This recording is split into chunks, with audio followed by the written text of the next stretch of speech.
Krieger sind also angekommen. Du Idiot! Keine militärische Waffe kann uns vernichten. Good thing it never served in the military. Nein, das kann nicht sein!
Who are you? I don't understand!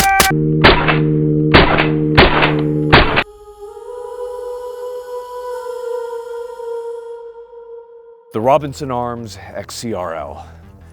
In every way, this weapon could have been the scar, should have been the scar, but due to some very unfortunate events, was not the scar. And there's a lot of interesting history behind this weapon, and in the same vein as John Moses Browning, this weapon was designed by our favorite Mormons in Utah, AKA Mountain Jews. Mike. No, it's okay. My parents are LDS and they're actually pretty cool people. In any case, hope you guys will stay with us as we talk about the XCR. And of course, before we get started, we have to thank the biggest sponsor of the channel. The biggest sponsor of the channel is the Sonoran Desert Institute. A big thank you to them. If you're looking to get your start in gunsmithing, they are the people to go to. We can't forget Primary Arms. Awesome optics. What do you say about them, Micah? Craziest, silliest, bestest optics. Good enough. Go and check them out. A big thank you to them. And you know what, guys? We have to thank one of our newest sponsors, Savior Equipment. If you're looking to get a bag that's not going to camouflage you against anything, get the multicam black one. Otherwise, tons of other camos and options. Actually, they are really sick, and they are at a great price. A big thank you to them. Let's get into it. Get out of this windstorm. Yeah. First drill, we'll talk a little bit about trigger speed. So we have a standard Robinson Arms XCR trigger in here. They're actually pretty good. I don't have a whole lot of complaints about them. They're no Geisley, but as far as being like compared to like a standard AR trigger, they are better. So the best way to show speed is actually shoot the gun. So we're gonna be starting with the build drill. 6 rounds and under like 2-ish seconds is like a good standard. 7 yards, and we'll get going. We have no shot timer. We're gonna find out who wins in post-process via me or Micah. So we'll see how it goes. Go. Shooter ready. Stand by. Up.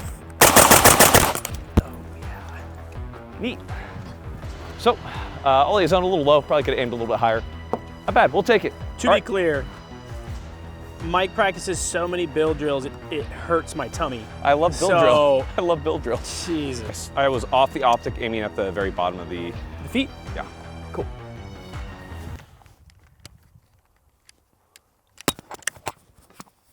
Micah can have a little stock as a treat. What is this? You hit those 2 buttons at once. Jesus. Well, it's not gonna undo on you. Right. Shooter, are you ready? Up. Stand by. Up.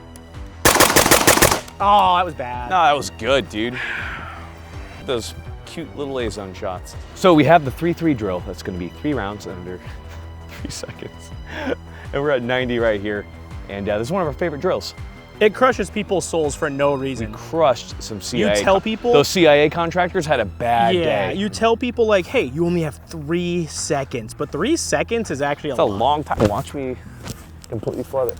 All right. Yeah. You ready? Yep. Stand by. Up. There it is. Easy. All right.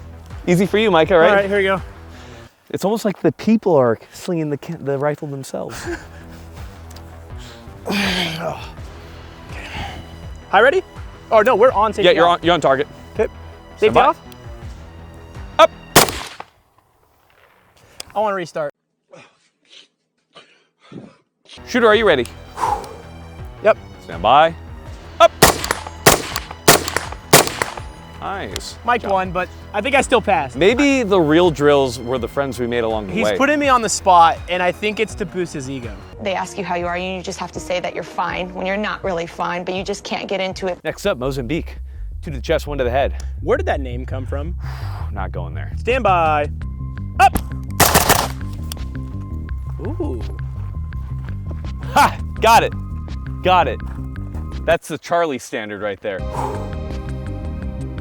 He's gaming it. Okay, is it like an inch? What is it? What's the hold? You shot it all day. You've seen it. Here, take a shot at the A-zone. Oh, frick, dude. So I'm glad I did that. Okay, here we go. Shooter, are you ready? Yep. Stand by. Up.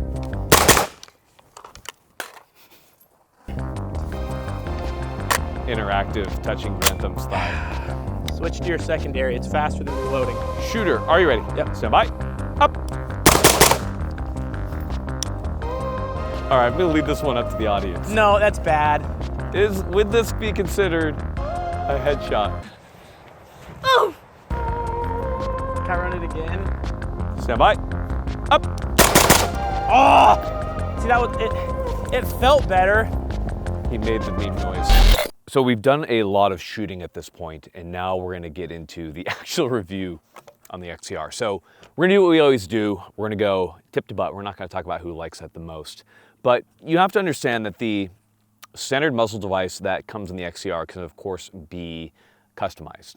Now in the case of this 12-inch model, this is a 12-inch barrel XCR-L, it did come with a comp, not my favorite obviously. I don't think that a 5.56 rifle needs a comp. Also, I think they're incredibly obnoxious and not very good in the roles that I think rifles should fit into, which are fighting weapons.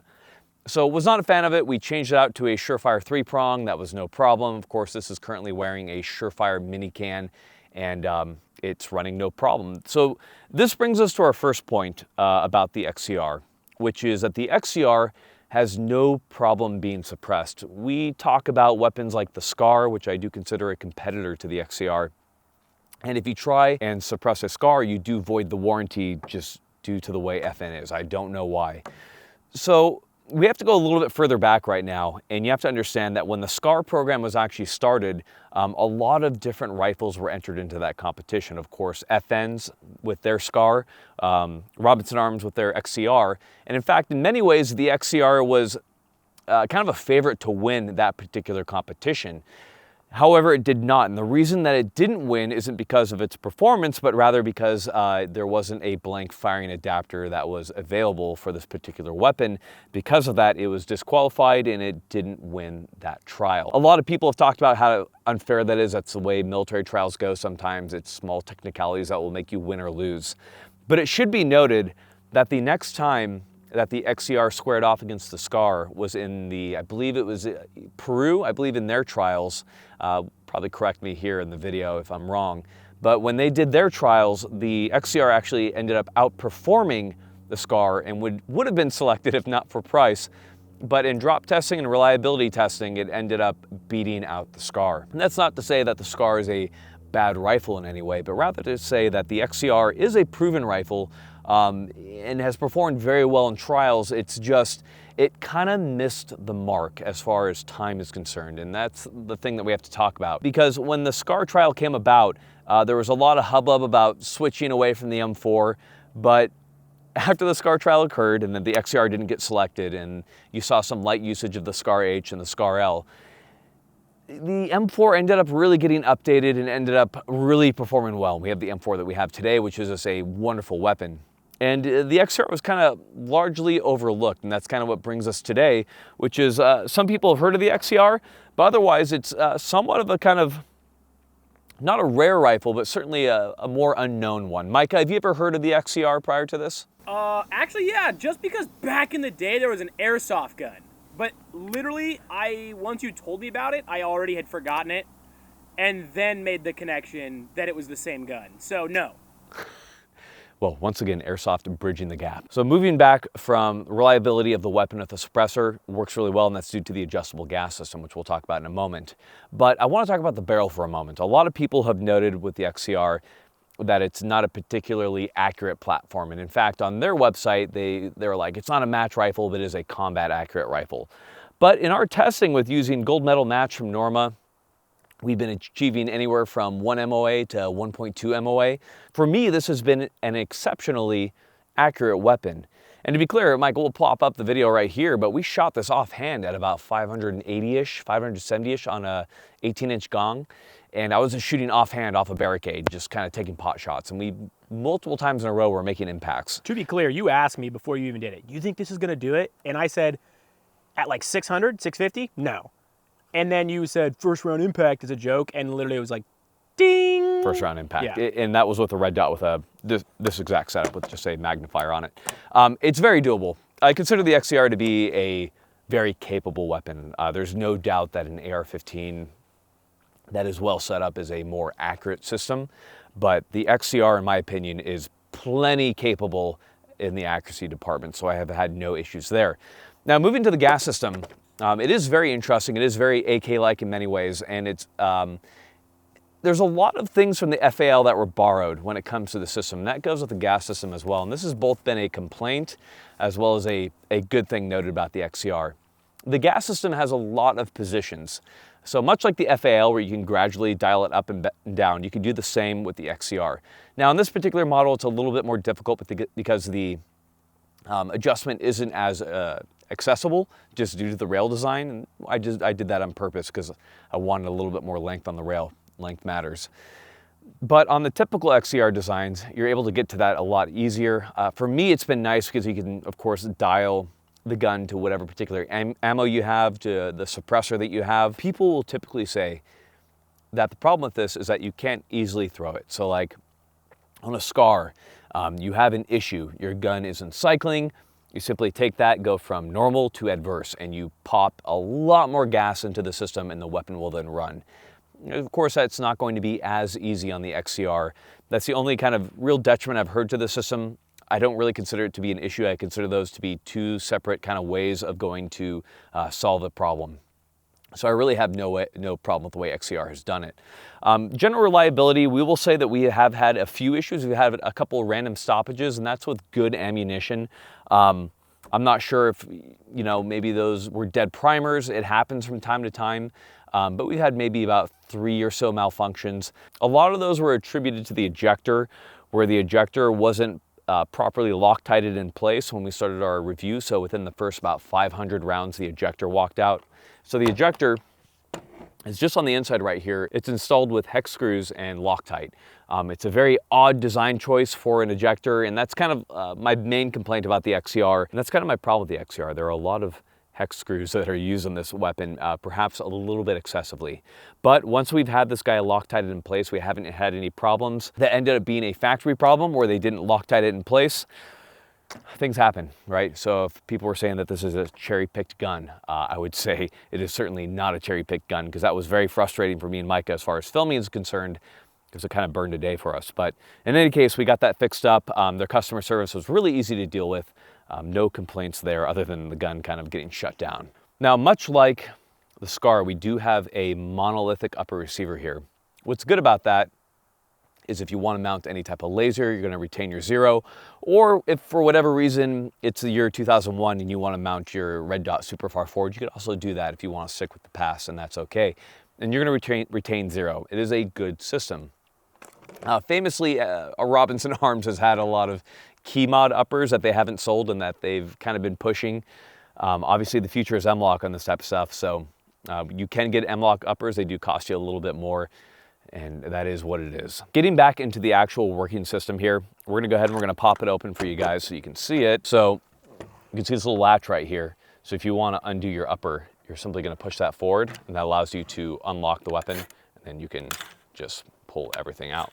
So you can see right here, we do have the ejector. It is, in my mind, a little bit odd that that we have these hex screws in place to keep it from falling out, and that it's simply Loctited in place. And obviously, If it's not done properly, those are gonna walk out. I've heard of problems with the XCR-M. We don't have any personal experience on that system, so I can't speak to that. The ejector is energetic. It does launch that spent brass, but I don't know if it's specifically necessary. I do consider the ejector on the AR-15 more than adequate. They've done what they've done. This is a design. I just don't know how necessary that is. And obviously we have the gas system right here. If you're familiar with an AK, this is very AK-like in many ways. Compared to the SCAR, there's a lot less reciprocating mass. So that is good, because that was a problem with the SCAR, where the SCAR was actually really fucking up optics, mostly the heavy version, because you had all that mass slamming forward. So you do not have that problem with the XCR. In every way, I do consider the XCR to be the hotter, more athletic friend in the friend group of the SCAR and the XCR. Like athletic, you know, fit friend, and the SCAR is a little bit chunkier. She's still fit, you know what I mean? Is that too much? Are you saying the XCR-L is a SCAR that went to fat camp? No, she's like naturally just always been like fit. Yeah, she didn't have to go to fat camp. The one that went to fat camp would be like the SCAR after you put on like a bunch of PMM or KDG stuff. Yeah. No, for sure. That makes That's sense, fair, right? yeah. This is gonna give you cancer, you think? No, in the state of California only. We've talked a little bit about the internals on this weapon. Let's talk a little bit about the controls. And to be clear, I do think that the controls on the XCR are really, really good. So we are ambi in every way. So we have ambi bolt release on the right side, and we have ambi bolt release for you people who are going to hell, AKA people who are left-handed. Unfortunately, I am left-handed, so that's very awkward. From the magazine release, we do have the bolt release. This is my favorite part on the XCR, because when you do well, if you want to lock the bolt back, it's really easy. So it is a one-handed affair. So if I have some type of malfunction, I need to release pressure off that magazine or those rounds, push back, push up on it, and boom, I have cleared the malfunction, racked it, and I can get that mag back in, and that's super easy. So I do like the controls quite a bit. This is a dirty gun right now on the XCR.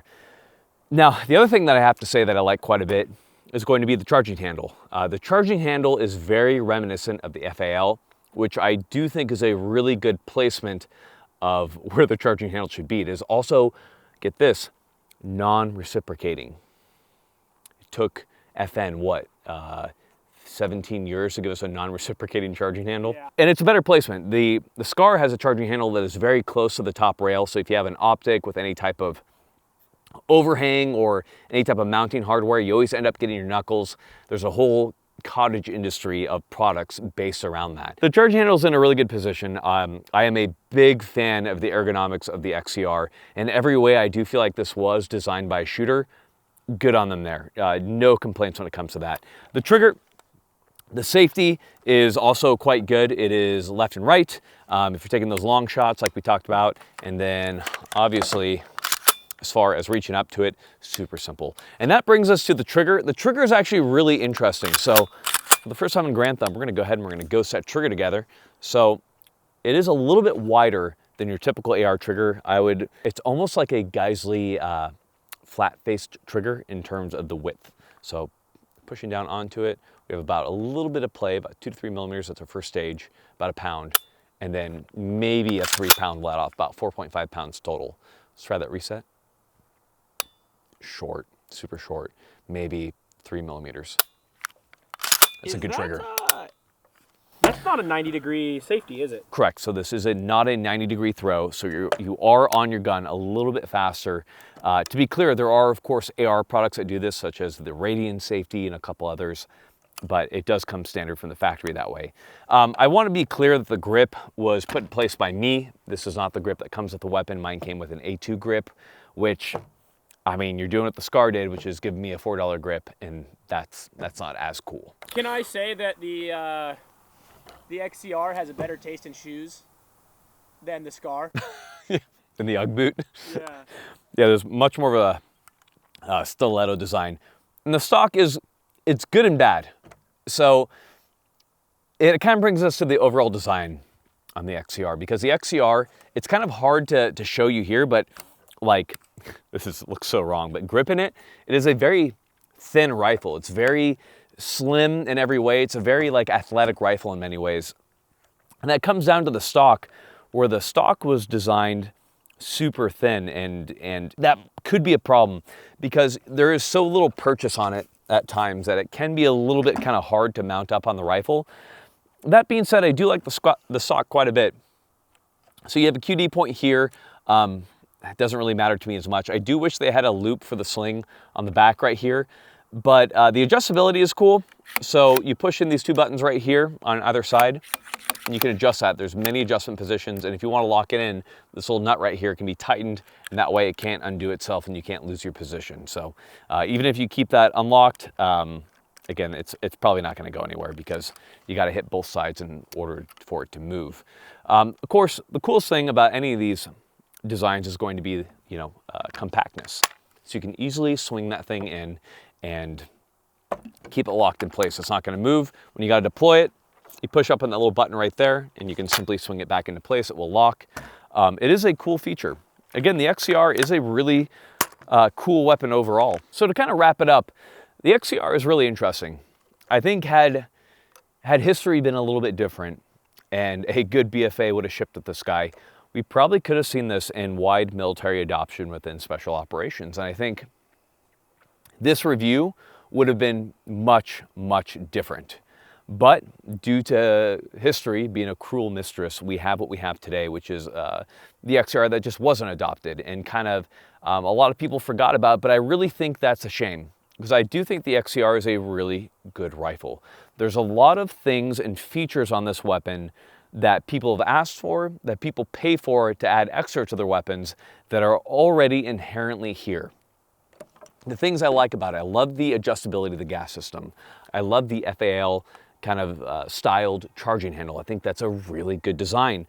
The bolt release, the ambi controls, the trigger, the safety, the stock folding, even the design of the stock, everything I think is quite good on this gun. Now, is it that, you know, economic to buy it? No, it's of course more expensive than many good ARs. But if you're looking for something different, if these are things that you just really want, or if you just want to be a vibe at the range, I don't think there's a single thing wrong with getting the XCR and you're going to be very happy. It's just you're going to pay a little bit more for that happiness, and there's nothing wrong with it. Ultimately, what's really going to matter is if you have this weapon, if you don't have it, if you don't train with it, if you don't train with what you have, it's not going to matter. So make sure that you get training. Micah, where can guys get training at? Haley Strategic, Pat McNamara, Cogworks, more. There's more. Soon to be us. Onward Research. Soon to be us.